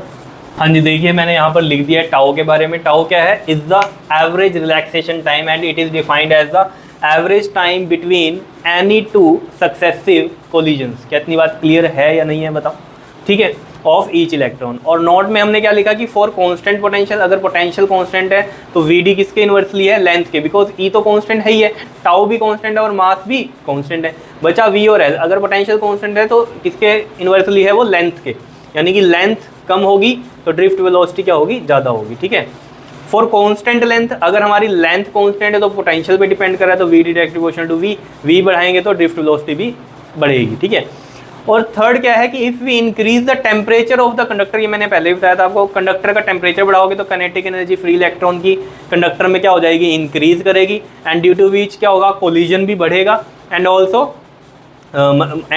क्या कह रहा है वो? इंक्रीज करेगा, मतलब कोलिजन भी, एंड हैंस रिलैक्सेशन टाइम क्या हो जाएगा उनका? रिड्यूस होएगा, बिकॉज वो टकराएंगे जल्दी जल्दी, तो रिलैक्सेशन टाइम क्या हो जाएगा उनका? कम होगा। रिलैक्सेशन टाइम कम होगा तो उनकी ड्रिफ्ट वेलोसिटी भी क्या हो जाएगी? कम हो जाएगी। वैसे भी खुद सोचो ना कि जब कोई चीज़ बार बार टकराई जा रही तो उसकी स्पीड वैसे ही कम हो जाएगी। पहले कम कोलिजन हो रहे तो ड्रिफ्ट वेलोसिटी ठीक थी, लेकिन जब टेम्परेचर बढ़ा दिया आपने, कोलिजन ज़्यादा होने लग गया, तो जो ज़्यादा टकरा रहे हैं तो क्या होगा वहाँ पर? ड्रिफ्ट वेलोसिटी कम ही होगी उसकी। ठीक है, समझ में आया? करो इसको नोट, फिर हम बात करते हैं relation between current and drift velocity की। जल्दी से करो इसको नोट जरा। हाँ जी, देखिए अब नेक्स्ट टॉपिक करते हैं हम, relation between drift velocity and current. ठीक है, तो देखो करंट और ड्रिफ्ट वेलोसिटी के बीच में जो रिलेशन है वो होता है आपके पास I इक्वल टू में NEAVD। तो ये टू प्रूव करके भी आपसे पूछ सकता है एग्जाम में कि NEAVD प्रूव करो, I और VD यानी कि ड्रिफ्ट वेलोसिटी और करंट का ये रिलेशन है। ठीक है, अब यहाँ पर ये N क्या है, E क्या है और ये A क्या है? N is the electron density, अभी पता चलेगा कि क्या होता है। E तो आपको पता है चार्ज ऑन इलेक्ट्रॉन, A आपको पता है एरिया ऑफ द कंडक्टर। ठीक है, तो देखो हमने यहाँ एक कंडक्टर मान लिया, having area of cross section क्या है उसका? A है, जिसकी लेंथ L है। जैसे मान लो हम यहाँ पर बनाते हैं, ये एक क्या किया हमने, एक कंडक्टर बनाया। ठीक है, जिसमें हमने क्या बोला कि इसको हमने पोटेंशियल दिया इस तरीके से। ठीक है, V, और इसकी जो लेंथ है वो कितनी है? L है, और area of cross section A है, मतलब मोटाई इस कंडक्टर की। ठीक है, तो वो गया एरिया। जैसे एक वायर में हम कहते हैं ना कितनी मोटी वायर है, तो वो उसका क्रॉस सेक्शनल एरिया है कि मोटाई कितनी है, समझ रहे हो? जैसे ये है आपके पास, ठीक है ना, तो इसका क्रॉस सेक्शन एरिया क्या है? ये वाला क्रॉस सेक्शन एरिया है, समझ रहे हो? तो इसमें ये है इसका क्रॉस सेक्शन एरिया, कितना ये मोटा है। क्लियर? तो देखो यहाँ पर ऑब्वियसली बात है, जो इलेक्ट्रॉन्स होंगे वो ड्रिफ्ट होते हैं किस side? Positive terminal of the battery की साइड। ठीक है ना, तो ड्रिफ्ट वेलोसिटी इसलिए हमने बोला यहाँ पर। क्लियर है? बताओ कोई दिक्कत? तो यहाँ पर यही लिख रखा है, let a conductor having area of cross section A है हमारा और लेंथ क्या है? L है। क्लियर? जब हमने पोटेंशियल V उसको दिया तो करंट क्या हुआ इसमें? I फ्लो हुआ। इलेक्ट्रॉन इधर आएंगे तो करंट ये होगा फ्लो आपका। क्लियर है? डायरेक्शन ऑफ द करंट ये रहेगी। ठीक, अब हमें पता है यहाँ पर करंट जो होता है, यहाँ से हम शुरू कर रहे हैं। अगर देखो ये तो इसी का ही पार्ट है। ठीक है, I इज इक्वल टू क्या होता है बताओ? चार्ज अपॉन में टाइम, ये होता है। ठीक है, अब यहाँ पर जो ये स्मॉल n है ये क्या होता है? Let n be the number of electron per unit volume. अब इसमें कंफ्यूज होना, ड्रिफ्ट वेलोसिटी जब हमने किया था तो वहाँ n नंबर ऑफ इलेक्ट्रॉन लिया था, यहाँ मैं स्मॉल n को क्या लिख रहा हूँ? नंबर ऑफ इलेक्ट्रॉन्स पर unit volume called electron density, free electron density या फिर इलेक्ट्रॉन डेंसिटी, कि कितनी है इलेक्ट्रॉन्स की डेंसिटी। ठीक है, यानी कि कितना इलेक्ट्रॉन्स हैं वॉल्यूम के अंदर। ठीक है ना, कितने इलेक्ट्रॉन्स हैं इस पूरे वॉल्यूम के अंदर। तो यहाँ पर हम इसमें लिख सकते हैं कि इलेक्ट्रॉन डेंसिटी होता है आपके पास नंबर ऑफ इलेक्ट्रॉन अपॉन में वॉल्यूम। ठीक है, तो यहाँ से अगर मुझे देखो, अगर हम इसको स्मॉल n से लिख रहे हैं, इसको हम कैपिटल N से लिख लेते हैं और ये हमारा v हो गया, ठीक है। अब यहाँ पर देखो, अगर हमें यहाँ टोटल नंबर, देखो चार्ज कैसे निकलता है, चार्ज निकलता है Ne। यहाँ मैं n कैपिटल वाला लिख रहा हूँ, क्यों? क्योंकि मैंने यहाँ नंबर ऑफ इलेक्ट्रॉन्स को कैपिटल N से मानना है, ठीक है। तो ये n हो गया, और E तो चार्ज ऑन इलेक्ट्रॉन होता है, तो ये n निकालना है मुझे। तो ये वाला n यहाँ से निकलेगा, तो ये n जब हम निकाल लेंगे तो ये आ जाएगा आपके पास NV, और वॉल्यूम जो होगा आपके पास, टोटल वॉल्यूम, ये तो हो गए यहाँ से हमारे टोटल नंबर ऑफ इलेक्ट्रॉन, ठीक है। अब टोटल वॉल्यूम क्या होगा, देखो वॉल्यूम कैसे निकलेगा, देखो एरिया ये होगी इसकी मोटाई, और इनटू में लेंथ। देखो जैसे हम कहते हैं ना, ये मैंने आपको पहले भी समझाई है, जैसे मान लो एक क्यूब है, ठीक, तो इसका वॉल्यूम हम कैसे निकालते हैं, अगर ये क्यूबॉइड है तो लेंथ इंटू ब्रेथ इंटू में हाइट। तो लेंथ ये हो गई मान लो, और ब्रेथ ये हो गई, और ये क्या हो गई, इसकी हाइट हो गई। तो ये तो एरिया हो गया ना, लेंथ इंटू ब्रेथ एरिया हो गया, और ये क्या हो गई, हाइट हो गई। तो मतलब एरिया इंटू में एक और डायमेंशन, तो क्या हो जाता है, वॉल्यूम बनता है हमारा, ठीक है। तो यहाँ पर भी यही है, अगर हम कह रहे हैं ये कंडक्टर है, तो ये वाला एरिया, ठीक है, इंटू में दिस लेंथ, क्या हो गया, वॉल्यूम बन गया। समझ रहे हो ना इतनी बात? तो इस तरीके से आया है ये, ठीक। तो टोटल वॉल्यूम कितना हो जाएगा हमारा, A इंटू में L, ठीक है। टोटल वॉल्यूम हमें पता चल जाएगा इस तरीके से, ठीक है। तो बस अब तो क्या करना है, यहाँ पर वैल्यू पुट करो, देखो तो टोटल नंबर ऑफ इलेक्ट्रॉन्स जो हो जाएंगे हमारे पास, यहाँ पर टोटल नंबर ऑफ इलेक्ट्रॉन्स वो कितने हो जाएंगे, N, और V की वैल्यू यहाँ रख दो, ये AL, ये आ गई हमारे पास, ठीक है। क्लियर है इतनी बात, कोई दिक्कत नहीं होनी चाहिए इसमें। उसके बाद देखो ज़रा, अगर ये चीज़ आपको क्लियर है यहाँ पर, तो अब सिंपल है, देखो टोटल नंबर ऑफ इलेक्ट्रॉन्स हमारे पास आ गए, ठीक है। तो हमें टोटल चार्ज चाहिए, है ना। तो देखो टोटल चार्ज Q क्या हो जाएगा हमारे पास, टोटल, ये तो हमें पता ही है ना, Ne होता है, total number of electrons, total number of electrons जैसे लिख देते हैं यहाँ पर, total number of electron into में चार्ज ऑन ईच इलेक्ट्रॉन, ठीक है। तो देखो टोटल नंबर ऑफ इलेक्ट्रॉन मतलब क्या, यहाँ n है, और charge on electron is E, और ये हो गया Q। तो वैल्यू रखो, देखो जरा यहाँ पर n की वैल्यू कितनी है, NaL, और ये साथ में E, ठीक है। n की वैल्यू वहाँ से पुट कर दी ना हमने, समझ रहे हो। बार बार कह रहा हूँ, कंफ्यूज ना होना, स्मॉल n को हम लिखते हैं वैसे तो नंबर ऑफ इलेक्ट्रॉन्स, लेकिन यहाँ हमने क्या लिया है, कैपिटल N लिया। स्मॉल n को हमने क्या मान लिया, इलेक्ट्रॉन डेंसिटी कंसीडर कर लिया, ठीक है। तो इसमें कंफ्यूज ना होना, ये Q आ गया। अब जो I का फॉर्मूला है वो क्या है आपके पास, चार्ज अपॉन में टाइम। तो चार्ज तो मिल गया, लेकिन टाइम भी होगा। टाइम क्या होता है बताओ जरा, देखो स्पीड क्या है हमारे पास, डिस्टेंस अपॉन में टाइम, अगर हम ऐसे बात करें तो, ठीक है। तो यहाँ से जो टाइम आएगा वो क्या आएगा, डिस्टेंस अपॉन में स्पीड। तो यहाँ डिस्टेंस क्या है, एक तरह का ये लेंथ है L, और जो स्पीड है वो क्या है, वेलोसिटी है, यानी कि वो कौन सी है, ड्रिफ्ट वेलोसिटी है। तो इस तरीके से हमने कर दिया, क्लियर हो रही होगी बात। तो I इक्वल टू ये Q/T है, तो यहाँ पर देखो वैल्यू हम पुट करेंगे, यहाँ कर लेते हैं, देखो I इक्वल टू Q/T है ना, तो I इज इक्वल टू में Q की वैल्यू कितनी आ गई, NaLe अपॉन में NaLe, और ये T की वैल्यू कितनी है, L अपॉन में Vd। तो L ये आ गया, और Vd यहाँ ऊपर चल जाएगा, ये इससे कट जाएगा। तो ये देखो फॉर्मूला कैसे बन जाएगा आपके पास, Ne ये पहले लिख दिया मैंने, A और ये Vd। तो यही प्रूफ करना था हमने, तो ये प्रूफ कर दिया यहाँ से, ठीक है, हेंस प्रूव्ड। करो इसे नोट जरा, फिर मैं यहाँ पर इसी रिलेशन से कुछ दो चार बातें आपकी बताता हूँ कि क्या होंगी।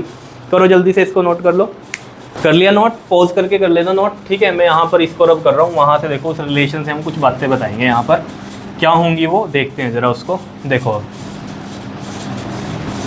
देखो किस तरीके से करेंगे हम, यहाँ पर देखो वो रिलेशन आपको पता चल गया, ये वाला ही आया है। तो देखो नोट करके हम बात करेंगे। पहले क्या, from above relation I equal to NeAVD है, जैसे I इक्वल टू में NeAVD है, तो यहाँ से देखो Vd की वैल्यू क्या आ जाएगी, I अपॉन में NeA, ठीक, Vd की ये वैल्यू आ जाएगी, ध्यान में रहेगा। दूसरा, अगर यहाँ पर कांस्टेंट करंट फ्लो करे तो क्या Vd inversely proportional to area है। अगर आपको याद हो जब हमने ड्रिफ्ट वेलोसिटी किया था तो हमने कहा था कि अगर पोटेंशियल कांस्टेंट है तो v d inversely proportional to किसके है, लेंथ के। तो अगर करंट कांस्टेंट है तो v d is inversely proportional to area. अब देखो एक चीज़ को समझना है आपको यहाँ पर क्या, कि वहाँ पोटेंशियल कांस्टेंट कह रहे थे उस फॉर्मूले में हम, ठीक है, और यहाँ पर क्या कह रहे हैं हम। तो अगर आपको वी डी का रिलेशन पता है पिछले वाला ड्रिफ्ट वेलोसिटी वाला, वो क्या था, e v tau m L.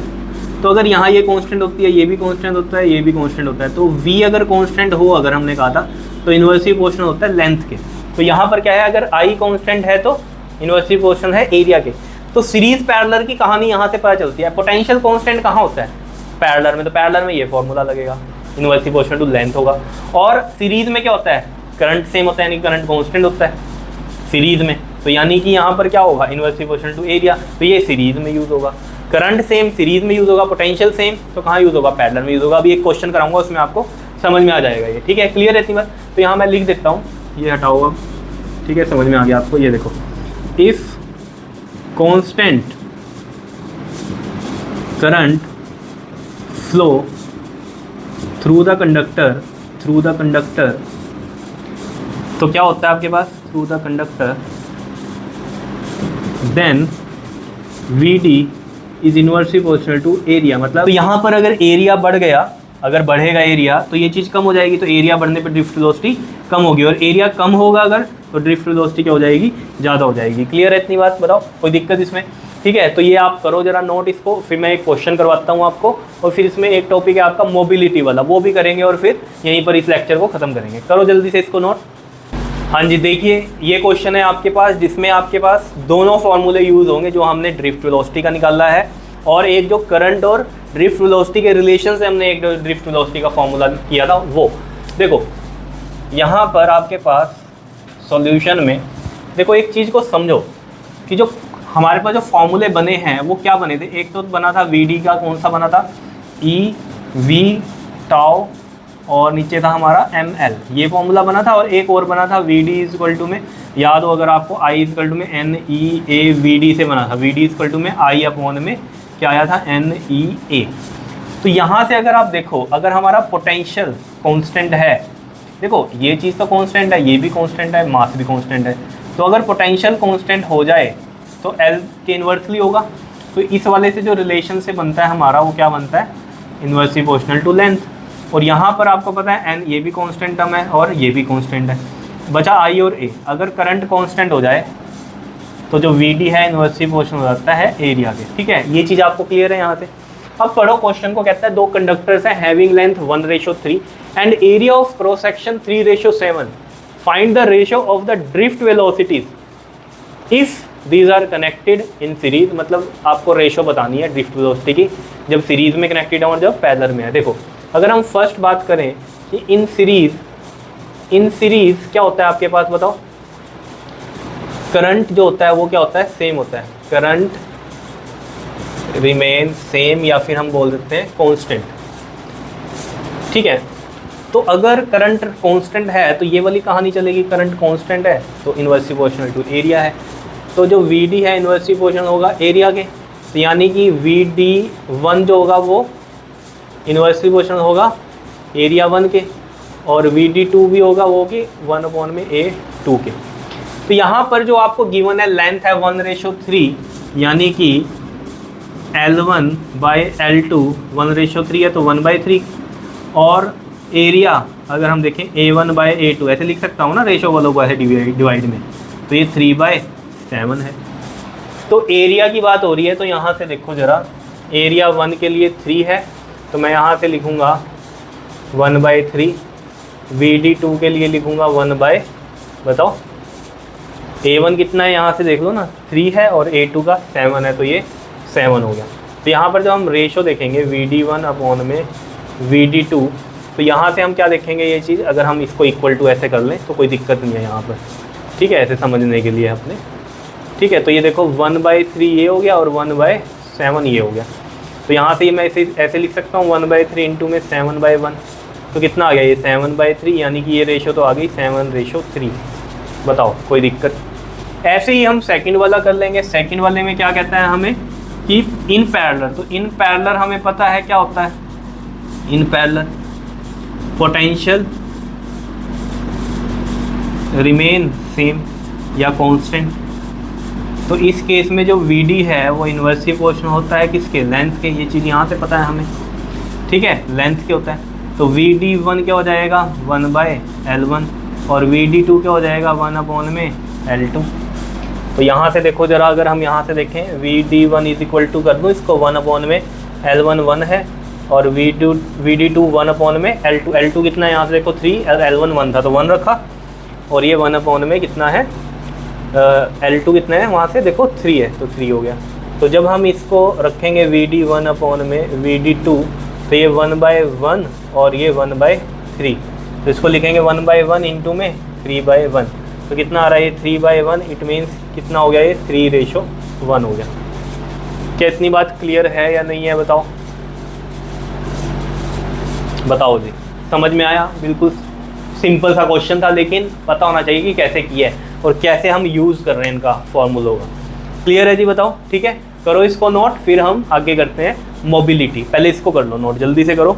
हाँ जी, देखिए अब बात करते हैं मोबिलिटी की, ये भी आपके सिलेबस में ही है। देखो मोबिलिटी का मतलब क्या है कि जो भी आपके इलेक्ट्रॉन्स हैं या होल्स हैं, ठीक है, वो किस तरीके से उनकी मोबिलिटी है, यानी किस तरीके से उनकी मूवमेंट है, ठीक है, तो वो है मोबिलिटी। तो इसको हम डिफाइन कैसे करते हैं कि it is defined as the magnitude of drift velocity per unit electric field. तो देखो drift velocity per unit electric field, और इसको हम मोबिलिटी को हम लिखते हैं इस तरीके से म्यू से, ठीक है। तो यानी कि ड्रिफ्ट वेलोसिटी अपॉन में क्या हो गया इलेक्ट्रिक फील्ड। अब देखो यहाँ से अगर हम देखें ड्रिफ्ट वेलोसिटी का इलेक्ट्रिक फील्ड की टर्म्स में जो फॉर्मूला था वो था हमारे पास ई चार्ज वाला और ये इलेक्ट्रिक फील्ड वाला ई रिलैक्सेशन टाइम अपॉन में क्या था जल्दी से बताओ एम था, ठीक है।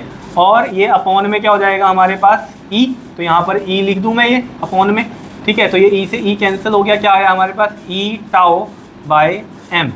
तो ये आ गई हमारे पास मोबिलिटी का फॉर्मूला यहाँ से, ठीक है।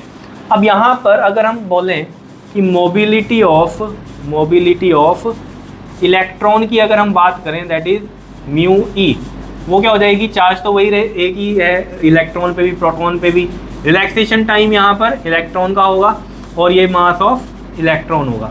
सेम हम अगर बात करें मोबिलिटी ऑफ प्रोटॉन की यहाँ पर, ठीक है, यानी कि पॉजिटिव अगर उसकी बात करें हम यहाँ पर, ठीक है, तो पॉजिटिव चार्ज की, तो म्यू पी क्या हो जाएगा हमारे पास, चार्ज तो वही है, रिलैक्सेशन टाइम प्रोटॉन वाला हो जाएगा और ये मास ऑफ प्रोटॉन। अब देखो एक चीज़ को समझो, मास ऑफ इलेक्ट्रॉन और मास ऑफ प्रोटॉन में हमें कहानी पता है क्या कि जो मास ऑफ इलेक्ट्रॉन है वो कम है मास ऑफ प्रोटॉन से। तो ऑब्वियस ही बात है अगर ये कम है तो मोबिलिटी ये वाली ज़्यादा होगी, मास ऑफ इलेक्ट्रॉन कम है एज़ कम्पेयर टू दिस, तो ये कम है तो ये चीज़ ज़्यादा होगी। ये कम है, मान लीजिए थोड़ी सी अगर हम इनके कंपैरिजन में करें कि इससे ये थोड़ी सी ज़्यादा है, वो अलग बात है कि ये दोनों है तो इन्वर्सली ही, ठीक है ना, है तो इन्वर्सली, एक चीज़ कम है तो दूसरी बढ़ेगी, है ना। अगर हम क्या कह रहे हैं यहाँ पर, ये चीज़ अगर हमारी क्या है कम है तो ये चीज़ क्या है बढ़ेगी, वो तो अलग बात है, ठीक है। लेकिन अगर इन दोनों को कंपेयर करें कि ये चीज़ हमारी कम है एज़ कम्पेयर टू दिस, तो ये दोनों तो बढ़ ही रहे हैं, लेकिन बढ़ेगा ज़्यादा कौन सा, जो ज़्यादा कम है। ज़्यादा कम कौन सा ये है, तो ये ज़्यादा कम है तो ये ज़्यादा बढ़ेगा। क्लियर है, ये जो है मास ऑफ प्रोटॉन तो थोड़ा ज़्यादा ही होता है ना, तो ये वाली चीज़ भी इसकी कम ही बढ़ेगी एज जो हम इसमें क्या कर रहे हैं कंपैरिजन कर रहे हैं। समझ पा रहे हो बात को? देखो मैं क्या कह रहा हूँ, ये चीज़ इन्वर्सली है इसके, है ना, ये चीज़ कम होगी तो ये तो ज़्यादा होनी है, ये चीज़ हम कह रहे हैं, ठीक है। लेकिन मैं ये कह रहा हूँ कि ये वाला जो है ज़्यादा कम है मास ऑफ प्रोटॉन से, ठीक है। तो ये अगर ज़्यादा कम है एज़ कम्पेयर टू दिस, तो जितना ज़्यादा ये कम उतनी ज़्यादा ये होगी, यही तो मतलब होता है। एज़ कम्पेयर टू दिस ये तो थोड़ा ज़्यादा ही है, तो ये भी इसके कंपैरिजन में तो यहाँ ये बढ़ ही रहा है, लेकिन फिर भी इसके कंपैरिजन में नहीं बढ़ रहा, क्योंकि यहाँ पर मास ऑफ इलेक्ट्रॉन क्या है कम है और यहाँ मास ऑफ प्रोटॉन क्या है ज़्यादा है। तो इसकी वजह से जितना ये बढ़ रहा है, समझ रहे हो, इसकी वजह से जितना ये बढ़ रहा है। अगर हम कंपैरिजन की बात करें कि इन दोनों की, तो इन दोनों में ये जो है हमारा म्यू ई ये ज़्यादा रहेगा, ठीक है। या ऐसे समझ लो बिल्कुल ही सिंपल कहानी, क्या ये कम है तो ये ज़्यादा होगा, ठीक है। ये वाली चीज़ क्या है, इसके कंपैरिजन में ये ज़्यादा है तो ये हमें कम मिलेगा, ऐसे समझ लो। तो बस तो ये चीज़ ज़्यादा है, तभी तो हम क्या बोलते हैं इलेक्ट्रॉन जो हैं वो चार्ज कैरियर्स होते हैं, समझ रहे हो, वही तो मूव करते हैं क्योंकि इनकी मोबिलिटी ज़्यादा है। क्लियर है इतनी बात, बताओ कोई दिक्कत? हाँ, इसमें एक चीज़ आप क्या चीज़ ध्यान रख सकते हो कि जैसे हमने कहा था ना, जब हम टेम्परेचर बढ़ाते हैं, तो जब हम टेम्परेचर बढ़ाते हैं तो कोलिजन जल्दी होता है, रिलैक्सेशन टाइम उसका घट जाता है। तो रिलैक्सेशन टाइम घटता है तो मोबिलिटी भी क्या हो जाती है, कम हो जाती है। ये भी चीज़ आपको ध्यान में रहनी चाहिए, ठीक है। अब यहाँ पर हम इसके SI यूनिट्स की बात करते हैं। SI यूनिट क्या होंगे बताओ? वेलोसिटी के तो क्या होते हैं, मीटर पर सेकंड, और इलेक्ट्रिक फील्ड के क्या होते हैं आपके पास, जल्दी से बताओ? न्यूटन पर कूलम। तो न्यूटन यहाँ लगाऊंगा, पर कूलम में सी नीचे आएगा, वो ऊपर चला जाएगा। तो इसको लिखने का तरीका क्या हो जाएगा हमारे पास, मीटर पर सेकंड न्यूटन, इस तरीके से, ठीक है, पर न्यूटन कूलम, इस तरीके से लिख दिया हमने ये, ठीक है। एक और यूनिट हो सकते हैं इसके, क्या हो सकते हैं देखो, मीटर पर सेकंड तो है ही है वेलोसिटी के। इलेक्ट्रिक फील्ड का एक और होता है वोल्ट पर मीटर। कहाँ से आया, E में dV/dr। तो अगर याद हो आपको, ये वोल्ट होता है और ये मीटर होता है। वोल्ट पर मीटर, तो मीटर ऊपर जाएगा, तो क्या बन जाएंगे इसके यहाँ से, ये मीटर स्क्वेयर पर सेकंड पर वोल्ट। क्लियर है? जैसे यहाँ पर भी हमने किया, तो ये S जो है ये छोटे हैं, ठीक, ये S भी क्या है हमारा, छोटा है, ये V क्या है हमारा, बड़ा है, ठीक है। क्लियर है? मीटर स्क्वायर पर सेकंड हो गया ये, और ये पर वोल्ट हो गया। यहाँ से देखो मीटर, और ये C ऊपर ही है, और ये पर सेकंड पर न्यूटन हो रहा है।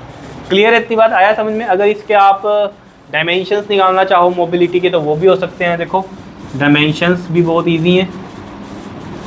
वेलोसिटी है यहाँ पर, वेलोसिटी के तो क्या होते हैं, LT-1 होते हैं, ठीक है। वेलोसिटी के डायमेंशन नहीं पता तो पता होने चाहिए।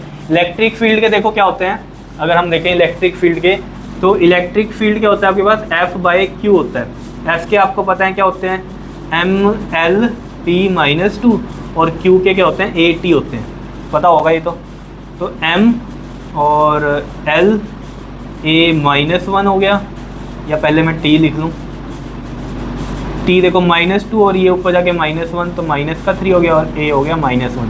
तो यहाँ लिखते हैं देखो MLT-3 A-1। तो देखो अब M ऊपर जाके -1 हो गया, L से तो ये L कट ही गया, तो L, या ऐसे कर सकते हो, ये पावर 1, ये पावर 1, ऊपर जाके 1 -1 0 हो गया, तो 0।